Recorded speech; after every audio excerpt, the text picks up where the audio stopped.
Monsieur le maire, chers collègues, la maladie d'Alzheimer est un sujet grave sur lequel il est important que notre ville se mobilise pleinement. Il est primordial de permettre aux personnes atteintes de la maladie d'Alzheimer de maintenir leur routine quotidienne aussi longtemps que possible, de veiller à leur inclusion réelle dans leur environnement, leur permettre de rester autonomes autant que possible dans leur communauté de vie et leur ville. Mais il est aussi nécessaire de veiller et de soutenir les aidants, ces familles qui consacrent leur temps et leur énergie pour accompagner leurs proches dans cette terrible maladie. Alors, soit, vous nous proposez aujourd'hui de signer une énième charte et de co-organiser une manifestation à l'occasion de la Journée mondiale Alzheimer 2021. L'intention est louable, mais où sont les actions novatrices et nécessaires ?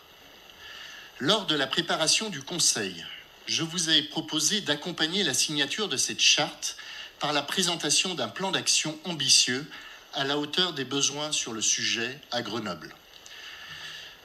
Monsieur Cada m'a répondu, je le cite, qu'il s'agissait de rendre visible ce qui a déjà été fait.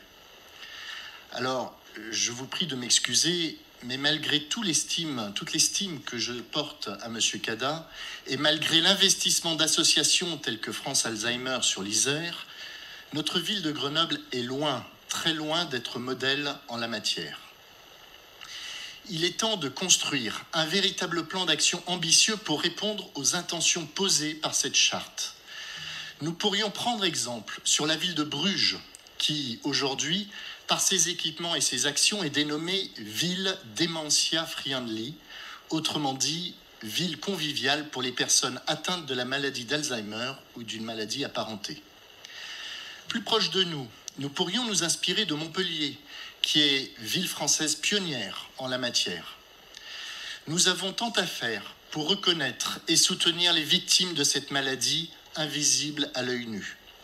Activités organisées, visites culturelles pour les personnes malades d'Alzheimer, formation des commerçants et artisans de la ville pour reconnaître et mieux connaître les personnes malades.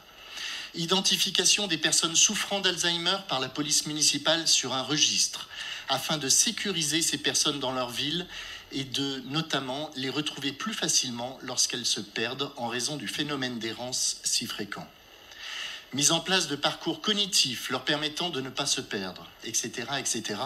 Autant d'actions développées ailleurs dont nous pourrions nous inspirer et amplifier ici, à Grenoble. Si nous voulons véritablement agir et soutenir les aidants ainsi que les personnes souffrant d'Alzheimer, il nous faudra bien plus à l'échelle de notre ville que de signer une charte, que de planter un cèdre place Paul Mistral et d'y apposer une plaque commémorative lors de la journée mondiale le 21 septembre prochain. Notre groupe d'opposition se tient disponible pour travailler et co-construire avec vous pour un véritable plan d'action. Monsieur Pinel, un tout petit rebond. Oui, enfin, je m'excuse, parce que nous avions déjà eu le débat en commission, mais là, Kéra Capdepont de façon très louable, a rappelé les intentions, et ça, je pense que nous les partageons, mais il n'y a toujours pas de plan d'action. C'est-à-dire, concrètement, c'est bien de signer une charte, mais si à côté, nous ne mettons pas en place un plan d'action, ça ne sert à rien. Et donc là, concrètement, nous allons voter une charte, je pense que nous partageons tous, mais sans plan d'action derrière, c'est du vide.